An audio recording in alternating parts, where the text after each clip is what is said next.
Hello everyone, welcome back to Chimu's Chemistry, an online platform that will make your chemistry your chemistry. आज alpha बॅचचा आपण second video upload करत आहे.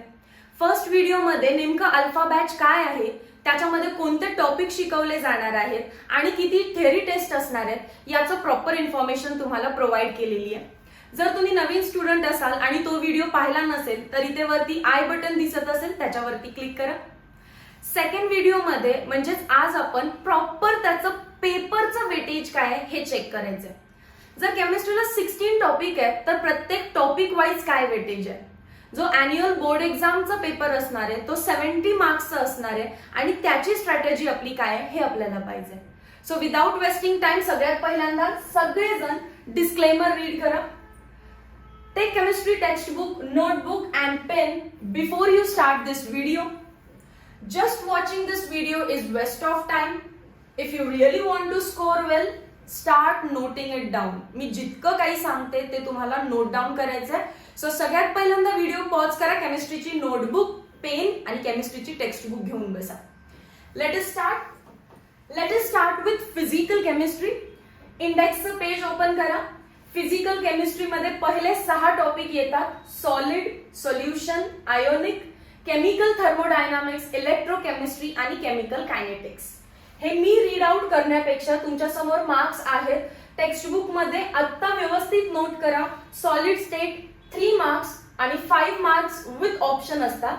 म्हणजेच complete paper मध्ये solid state वरती 5 मार्क्सचे question विचारले जाणार आहेत. मग कदाचित एक 1 मार्कचा एमसीक्यू असेल, एक 2 मार्क्सचा क्वेश्चन असेल आणि दुसराही 2 मार्क्सचा क्वेश्चन असेल किंवा असं काही कॉम्बिनेशन ते बनवू शकतात. त्यापैकी जर तुम्हाला आउट ऑफ स्कोर करायचा असेल तर 3 मार्क्सचा सॉलिड स्टेट हा कंपल्सरी सॉल्व्ह करायला हा लागतोच. ठीक आहे. सो असं हे वेटेज आहे, हे पटकन पहिला मार्क करून घ्या टेक्स्ट बुक मध्ये, इंडेक्सच्या पेज मध्ये.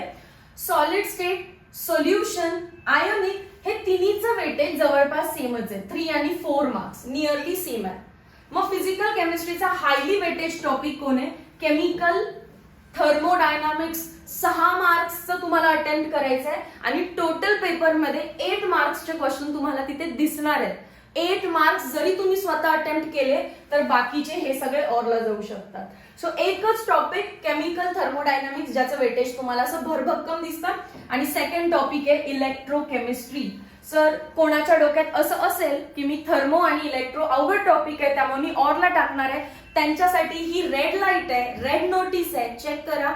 हाय वेटेज टॉपिक आहे, तुम्ही स्किप करून जाऊच शकत नाही. Each line wise, topic wise video alpha batch मध्ये आहे. ऍप्लिकेशन डाउनलोड करा आणि प्रत्येक पॉइंट वाईज, लाईन वाईज त्याचं रेकॉर्डिंग प्रोव्हाइड केलेलं आहे. So go through it. ठीक आहे. अगेन केमिकल कायनेटिक्स फारसं वेटेज नाहीये. हे जे 4 चॅप्टर आहेत ते इक्वल वेटेजचे आहेत, पण हे जे 2 टॉपिक आहेत ते हाय वेटेजचे आहेत. सो ते स्किप करायचं तुमच्याकडे चान्सच नाहीये.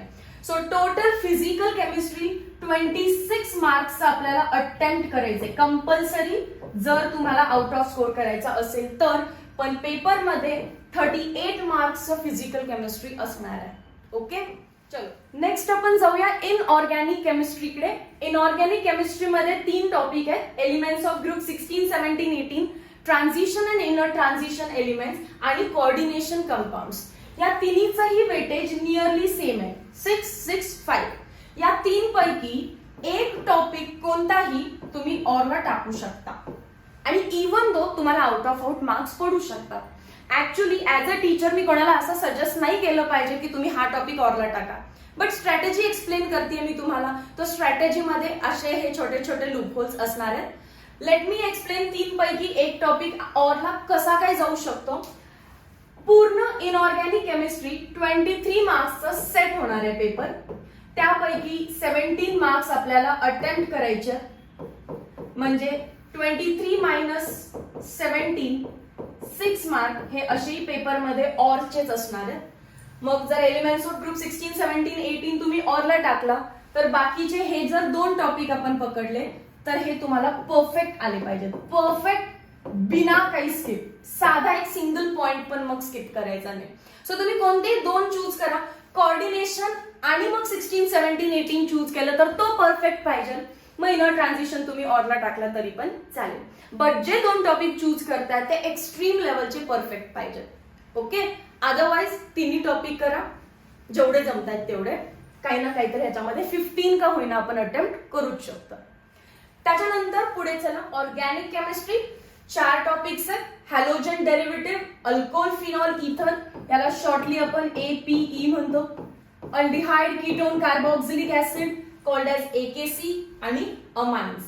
जर तुम्ही याच्यामध्ये बघितलं AKCचं वेटेज जास्त आहे कारण तो टॉपिकही तसा लेंदी आहे. बाकी अमाइन्सचं वेटेज कमी आहे. परत अल्कोहोल, फिनॉल, इथर आणि मग halogen derivative. Halogen derivative 5 marks, again त्याचं वेटेज जास्त आहे.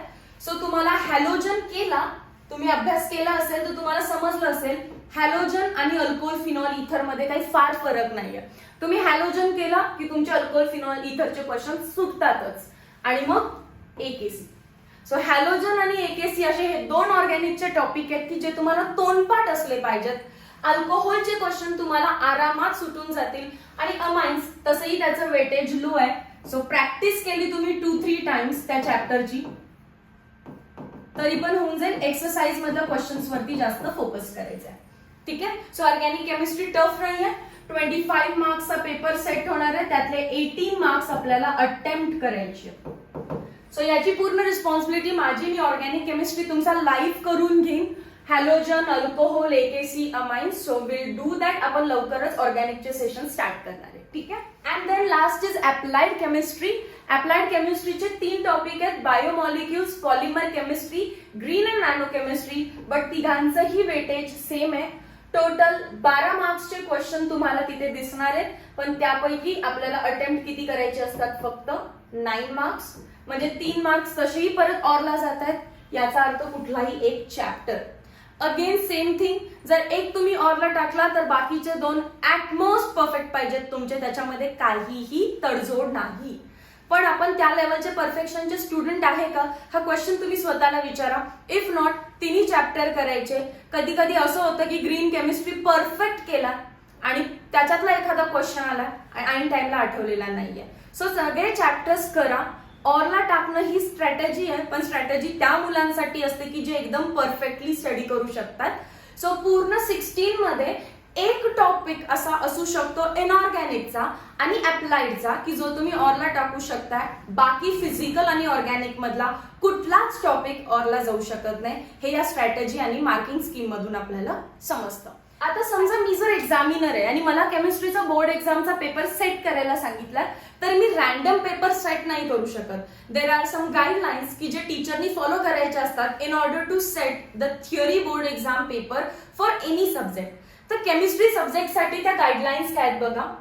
पहिल्यांदा 3 क्रायटेरियामध्ये पेपर डिवाइड केला जातो, नॉलेज, अंडरस्टँडिंग आणि ऍप्लिकेशन. नॉलेज बेस्ड क्वेश्चन हे 29 मार्क्सचे असतात. ठीक आहे.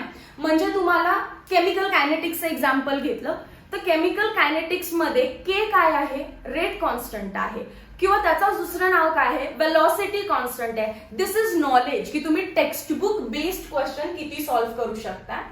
Next is understanding based question 41 मार्क्सचे असणार आहेत, ज्याला तुम्ही डेरिव्हेशन्स म्हणू शकता, राईट, न्यूमेरिकल्स म्हणू शकताय की तुम्हाला तिथे तुमचं अंडरस्टँडिंग लावायचंय, बाबा इंटिग्रेशन करायचंय तर त्याचा आन्सर काय असणार आहे. तुम्हाला समजलं असेल डेरिव्हेशन तरच तुम्ही ते लिहू शकताय. So they are understanding based questions. किंवा write a short note on pseudo first order reaction, हा अंडरस्टँडिंग बेस्ड वर झाला. But define pseudo first order हा नॉलेज बेस्ड क्वेश्चन झाला. Definitions, 1 sentences knowledge based questions मध्ये जातात. आणि जेव्हा तुम्हाला त्याचं प्रॉपर शॉर्ट नोट कन्स्ट्रक्ट करायची आहे तर तुम्हाला अंडरस्टँड झाल्याशिवाय ते तुम्ही लिहू नाही शकत. So they are understanding based questions. And application and skill वरती बेस्ड 28 मार्क्सचा क्वेश्चन असतो, ज्याच्यामध्ये न्यूमेरिकल 12 मार्क्सचे असणार आहेत आणि उरलेला पार्ट हा कॅल्क्युलस म्हणजे कॅल्क्युलेशन वाला पार्ट पण चेक केला जातो. 12 ते 14 मार्क्स कॅल्क्युलेशन वरती डिपेंड असतात आणि उरलेले जे मार्क्स आहेत अगेन ते डेरिव्हेशन्स मध्ये वगैरे थोडेफार बायफर्केट केलेले आहेत. पॉलिमर केमिस्ट्रीचे स्ट्रक्चर्स आहेत, समजा युजेस आहेत, तर हे सगळं ऍप्लिकेशन अँड स्किल मध्ये जाणार आहे. हा पार्ट तुम्हाला फक्त ऐकून घ्यायचा आहे आज, हा तुमच्यासाठी नाहीये. टीचर्सनी विचार करायचा आहे हा आणि मग ते पेपर सेट करत असतात. आणि नंतर हे तुमच्यासाठी हा वाला पार्ट की नेमका पेपर मध्ये किती क्वेश्चन्स इझी लेवलचे असतात. 29 मार्क्स इझी लेवलचे असतात. ठीक आहे. ऍव्हरेज 49 मार्क्स असतात आणि डिफिकल्ट लेवलचे फक्त 20 मार्क्स आहेत. ऍक्च्युअल ते फक्त 20 नाही आहे, 20 असतात. पण ठीक आहे, इझी पार्ट आपल्याला जास्त दिलाय, 29 मार्क्स आणि 49 मार्क्स. सो याची ऍडिशन करा, 78 मार्क्स इझी प्लस ऍव्हरेज. बरोबर आहे ना. तो आता तुम्ही म्हणाल मॅम पेपरच 70 मार्क्स आहे आणि 78 मार्क्सचा पेपर इझी टू ऍव्हरेजच्या लाईन मध्ये. असं कसं झालं? तर पेपर ऍक्च्युअल मध्ये 98 मार्क्सचा असतो विथ ऑर आणि त्यातला अटेम्प्ट किती करायचा असतो? 70 मार्क्सचा. मग तुम्हाला समजतंय का? बघा, तुम्ही जेव्हा केमिस्ट्रीचा पेपर हातात घ्याल तेव्हा त्याच्यामध्ये 98 मार्क्सचे क्वेश्चन असणार आहेत. त्यापैकी आपल्याला 70 मार्क्सचा पेपर अटेम्प्ट करायचा असतो आणि जर सगळे करेक्ट आले तर आपल्याला 70 पडतात. इकडे तिकडे सोडलं तरी आपल्याला 60च्या वर आरामात मार्क्स पडले पाहिजेत, कारण 78 मार्क्सचा जो पेपर आहे तो सेट होतोय इझी आणि ऍव्हरेज क्वेश्चन्सने. डिफिकल्ट क्वेश्चनला टच पण न करता तुम्हाला आउट ऑफ आउट मार्क्स पडू शकतात. And that is why strategy व्हिडिओचा अभ्यास करणं फार इम्पॉर्टंट असतं. त्याच्यानंतर पेपर पॅटर्न समजून घेणं एक सेकंड स्टेप असते. Weightage as per the type of question. MCQ 1 mark each. 10 MCQ solve करायचे, प्रत्येकाला 1 मार्क आहे. आणि तुम्हाला माहिती असू दे, एमसीक्यू लिहित असताना क्वेश्चन कधीच लिहायचा नसतो. ठीक आहे. फक्त कसं लिहायचं असतं, समजा क्वेश्चन नंबर 1 येतो, क्वेश्चन नंबर 1 त्यातले 10 एमसीक्यू आहेत, 1 2 3 मी इथे रिप्रेझेंट करते. Option number A, coordination number is equals to 4. Option number C, octahedral. Option number D, rate constant. मी क्वेश्चन नाही लिहिला, काय लिहिलं? अल्फाबेट आणि त्याच्या समोर असणारा करेक्ट आन्सर. अल्फाबेट आणि करेक्ट आन्सर असं असेल तर तुम्हाला एक मार्क दिला जातो. पण तुम्ही उगाच क्वेश्चन लिहित बसलाय, अननेसेसरी टाइम वेस्ट केला. तुम्ही चुकून अल्फाबेट लिहिला नाही, मार्क गेला. तुम्ही अल्फाबेट लिहिलाय पण हे पुढचंच लिहिलेलं नाहीये, मार्क गेला. कसं लिहायचं असतं? अल्फाबेट आणि पुढे करेक्ट आन्सर, तर तुम्हाला प्रॉपर 1 मार्क भेटणार आहे. समजा तुम्हाला लिहून झाल्यानंतर स्टुडंट एखादा सांगतोय की अरे कोऑर्डिनेशन नंबर 4 नाही आहे, 5 आहे, तुम्ही आन्सर चेंज केलं. फर्स्ट अटेम्प्ट मध्ये जर आन्सर लिहिलं नसेल तर रॉंग. पहिला अटेम्प्ट जो आहे तोच करेक्ट मानला जातो. कट करून तुम्ही दुसरं आन्सर लिहिलं तर त्याला चेक केलं जात नाही, त्याला तुम्हाला 0 मार्क्स पडणार आहे. ठीक आहे. चलो, त्याच्यानंतर very short answers. I hope MCQ वाला पार्ट क्लिअर झाला. सेकंड पार्ट कडे जाऊ. VSA म्हणजे very short answer.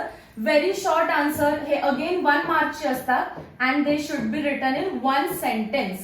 Definitions, laws हे सगळे 1 सेंटेन्स वाले क्वेश्चन असतात. ऍक्च्युअल मध्ये 1 सेंटेन्स म्हणजे 1 लाईन नसते, 2-3 लाईनचं पण एक स्टेटमेंट असू शकतं. So all these are 1 sentence. 1 mark मध्ये तुम्हाला 8 क्वेश्चन कंपल्सरी सॉल्व्ह करायचे. सो पेपर मध्ये 18 मार्क्सचा पेपर असा असणार आहे की जो कंपल्सरी अटेम्प्ट करायचा आपल्याला. ठीक आहे. विदाउट एनी ऑप्शन तिथे आपल्याला कंपल्सरी अटेम्प्ट करायचा आहे. त्याच्यानंतर नेक्स्ट पार्ट कडे जाऊ आपण. Short answer 1. शॉर्ट आन्सर 1 मध्ये प्रत्येक क्वेश्चन 2 मार्क्सचा असणार आहे, म्हणजे आपल्याला त्याच्यामध्ये 4 पॉइंट्स मध्ये उत्तर लिहायचंय. 4 पॉइंट्स प्लस एक्झाम्पल असेल तर तो 5वा पॉइंट असणार आहे, ग्राफ असेल तर तो 5वा पॉइंट असणार आहे. 4 व्हॅलिड पॉइंट्स प्लस पुढे एक्झाम्पल असेल तर एक्झाम्पल, ग्राफ असेल तर ग्राफ, डायग्राम असेल तर डायग्राम. ठीक आहे. टोटल तुम्हाला 24 मार्क्स चे क्वेश्चन्स तिथे दिसणार आहेत. पण तुम्हाला अटेम्प्ट किती करायचे असणार आहेत? एनी 8. बघा इथे दिसतात 12 क्वेश्चन असणार आहेत. 12 पैकी फक्त 8च अटेम्प्ट करायचे. सो 24 आउट ऑफ 16 मार्क्स जे असतील ते कंपल्सरी अटेम्प्टचे. समजतंय? 12 क्वेश्चन्स पैकी फक्त तुम्हाला 8 अटेम्प्ट करायचे. किती इझी गोष्टी करून दिलेल्या आहेत बघा. सो 8 2 चा 16 मार्क्स आपल्याला इथे भेटू शकतात. त्याच्यानंतर again short answer 2. Short answer 2 मध्ये प्रत्येक क्वेश्चन हा 3 मार्कचा असल्यामुळे 6 पॉइंट्स लिहायचे आणि 6 पॉइंट्स प्लस एक्झाम्पल असेल तर एक्झाम्पल, ग्राफ असेल तर ग्राफ आणि डायग्राम. डिफरन्स बिटवीन वाले क्वेश्चन, मोठे डेरिव्हेशन्स हे ते 3 मार्क मध्ये येतात. आणि परत सेम 12 क्वेश्चन आहे पण अटेम्प्ट किती करायचे तुम्हाला? 8.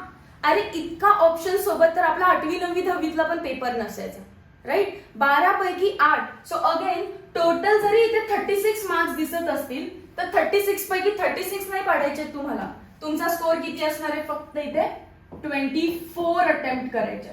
24 मार्क्स आपल्याला अटेम्प्ट करायचं आहे, राईट? पुढे चला. त्याच्यानंतर long answer question. Long answer question हा 4 मार्क्सचा असतो, पण प्लीज नोट 4 मार्क्सच्या क्वेश्चन मध्ये ऑलवेज असे 2 सब क्वेश्चन असतात, ए बी. कधी कधी ए बी मध्ये इक्वल वेटेज असतं, 2 मार्क 2 मार्क किंवा 3 मार्क 1 मार्क. एकच प्रश्न 4 मार्क्ससाठी आलाय असं फार रेअरली होतच नाही. Question number section number D जो आहे त्याच्यामध्ये 5 क्वेश्चन असणार, टोटल 5 क्वेश्चन असणार, पण प्रत्येक 5 क्वेश्चन मध्ये ए बी आणि तो ए बी चा वेटेज कसं असणार?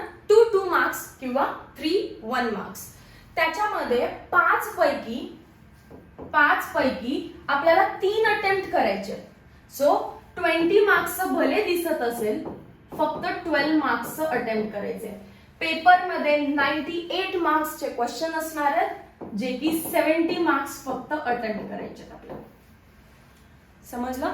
सो पेपर खूप मोठा असणार आहे, त्यातला 70 मार्क्सचा क्वेश्चन फक्त तुम्हाला लिहायचा आहे. तर तुम्ही प्रॉपर अभ्यास करून गेला तर 70 पण स्कोर होऊ शकतो. पण आपण ज्या चुका करतो, चॅप्टर ऑरला टाकणं किंवा एखादं उत्तर टाइम मॅनेज न करणं किंवा उत्तरामध्ये भापट पसारा लिहित बसणं, जसं की 2 मार्कला 4 पॉइंट लिहायचे आहेत पण उगाच 1.5-2 पानं लिहून आलाय, असं जर तुम्ही वेस्ट ऑफ टाइम केला तर हे 70 मार्क पर्यंत पण अटेम्प्ट होत नाही आणि खूप क्वेश्चन्स येणार आहेत. सो तुम्ही असं म्हणायला काही वावच नाहीये की मी केलं तर त्याच्या बाहेर काही क्वेश्चन आलेला. 98 मार्क्सचा क्वेश्चन पेपर आहे, तर त्याच्यामुळे भरपूर सारे क्वेश्चन तुम्हाला येत असणारच असणार आहेत. फक्त गोष्ट एवढीच आहे की तुम्हाला आधी लर्न पाहिजेत, सो दॅट तिथे जाऊन आठवण्याचा टाइम वेस्ट तुम्ही करणार नाही. क्वेश्चन पेपर समोर आला की तुम्ही पटपट आन्सर लिहू शकाल. काही इम्पॉर्टंट पॉइंट्स लक्षात घ्या. Use of logarithm, that is log table is allowed. Use of calculator is not allowed. Figures to the right hand side indicates the full marks. Question paper समजा क्वेश्चन नंबर 1 MCQ वाला असेल आणि ते 10 लिहिलं असेल तर दॅट मीन्स तुम्हाला तितक्या मार्क्सचं अटेम्प्ट करायचं आहे. For each MCQ correct answer must be written along with the alphabet. मी आधीच सांगितलंय, A answer, B answer, C answer, D answer. Only first attempt will be considered for evaluation. Cut करून दुसऱ्या लिहिलं मार्क्स मिळणार नाहीत. फिजिकल कॉन्स्टंटच्या values, जर समजा तुम्ही एखादी व्हॅल्यू लिहिली आहे 8.314, तर तुम्हाला माहित पाहिजे ते R is equals to 8.314 joule, kelvin inverse, mole inverse आहे. सो फिजिकल कॉन्स्टंटच्या व्हॅल्यूज काही वेळा पेपरमध्ये दिल्या जातात, काही वेळा देत नाही. ते व्यवस्थित नोट करायचं. परत एक पेपर पॅटर्न, याचा तुम्ही स्क्रीनशॉट घ्या. सेम रिपीट गोष्टी आहेत. सेक्शन ए मध्ये क्वेश्चन नंबर 1 असा असणार आहे, select and write the correct answer. इथे असं लिहिलं का रीराईट म्हणून? परत एकदा लिहायला सांगितलंय का आपल्याला? नाही सांगितलं. सो तुम्ही फक्त करेक्ट आन्सर लिहायचं. 10 MCQ असणार आहेत, त्यापैकी 2 न्यूमेरिकल असतात. 10 आउट ऑफ 2 न्यूमेरिकल 1 मार्कचे. MCQ मध्ये न्यूमेरिकल सॉल्व्ह करायचं, एक्सप्लेनेशन द्यायचं नाही. रफ मध्ये न्यूमेरिकल सॉल्व्ह करायचं, अल्फाबेट आणि करेक्ट आन्सर लिहिलं तरच मार्क्स आहेत, भापट पसारा लिहायचं नाही. Question number 2, answer the following. हे 1 सेंटेन्स मध्ये असतं, जसं मी तुम्हाला सांगितलं. किती क्वेश्चन असणार आहेत रे याच्यामध्ये? 8. आणि 8च्या 8 क्वेश्चन कंपल्सरी असतात. त्याच्यामध्ये 1 न्यूमेरिकल आहे. 1 न्यूमेरिकल 1 मार्कचं. इथे 2 न्यूमेरिकल 1 मार्कचे, म्हणजे सेक्शन ए मध्ये टोटल 3 न्यूमेरिकल्स आहेत, 1 मार्क इच. 3 न्यूमेरिकल्स 1 मार्क इच. एक मार्कचे न्यूमेरिकल्स. किती सिंपल असणार आहेत. MCQ आपल्या टेक्स्टबुकच्या मागे जे आहेत ते परफेक्ट करा. सेक्शन बी मध्ये टोटल तुम्हाला 12 क्वेश्चन असतात, ज्यापैकी 8 अटेम्प्ट करायचे आहेत. ऍज वी डिस्कस, प्रत्येक क्वेश्चन 2 मार्कचा असतो. 4 point plus example, diagram, graph आणि याच्यामध्ये सुद्धा किती न्यूमेरिकल असणार आहेत? 2 न्यूमेरिकल. हे टोटल 12 क्वेश्चन आहेत ना, या 12 मधले 2 क्वेश्चन न्यूमेरिकल असणार. समजा तुम्हाला न्यूमेरिकलची भीती वाटते, तरी पण 10 थिअरी क्वेश्चन आहेत आणि 10 पैकी पण किती लिहायचे असतात आपल्याला? 8. आय होप तुम्हाला किती इझी क्वेश्चन पेपर सेट होतं हे समजायला लागलं. सेक्शन सी मध्ये परत मला रिपीट सांगा, किती क्वेश्चन असणार आहेत टोटल? 12. अटेम्प्ट किती करायचे आहेत? 8. आणि त्याच्यामध्ये न्यूमेरिकल परत 12 मध्ये 2 न्यूमेरिकल असतात. ठीक आहे. आता 8च अटेम्प्ट करायचे, 3 मार्क्स इचला, त्यामुळे इथे 24 दिसतं आपल्याला. 8च अटेम्प्ट करायचे. टोटल क्वेश्चन 12 आहे, त्या 12 मध्ये 2 न्यूमेरिकल आहेत. जरी न्यूमेरिकल्सची भीती वाटत असेल, तुम्हाला लॉग वगैरे येत नसेल, तरी 10 थिअरी क्वेश्चन्स आहेत आणि 10 मधले आपल्याला अगेन 8 अटेम्प्ट करायचे. Section D, attempt any 3. किती पैकी? 5 पैकी 3 अटेम्प्ट करायचे असतात. हे मी मगाशी सांगितलं स्लाइड वरती तुम्हाला. आणि क्वेश्चन नंबर 27 to 31 आहे. 1 numerical in sub question of 2 marks. जसं मी तुम्हाला मगाशी लिहून दिलेलं. Question number 27, question number 28. Question number 27 मध्ये काय असणार आहे? A B. 28 मध्ये A B, 29 A B, 30 A B, 31 A B. 27 समजा 2 मार्क्स असेल, तर हा 3 मार्क्स 1 मार्क असेल अँड देन परत अल्टरनेट चालू होईल. सो 2 मार्क्सचा जो क्वेश्चन असतो त्याच्यामध्ये 2 मार्क्स वाला न्यूमेरिकल असतं. 3 मार्क्स मध्ये न्यूमेरिकल येणार आहे का? नाही. मग तिथं काय येणार? डेरिव्हेशन. 3 मार्क्स मध्ये काय येणार आहे? पक्का इथे डेरिव्हेशन. किती न्यूमेरिकल येणार आहेत? 1 numerical in sub question of 2 marks. So 2 mark मध्ये 1 न्यूमेरिकल आहे. आता जर तुम्ही व्यवस्थित बघितलं तर अख्ख्या पेपर मध्ये 12 to 15 मार्क्स न्यूमेरिकलला जाणार आहेत. 12 to 15 मार्क्सचे न्यूमेरिकल असणार आहे. मग जर पूर्ण पेपर मध्ये 12 to 15 मार्क्सचे न्यूमेरिकल येणार असतील आणि मोस्ट ऑफ द केस मध्ये ते ऑरलाच जातात, त्याच्यामधले 3 न्यूमेरिकल जे 1 मार्क इचचे एमसीक्यू आणि 1 सेंटेन्स मधले तेच कंपल्सरी आहेत.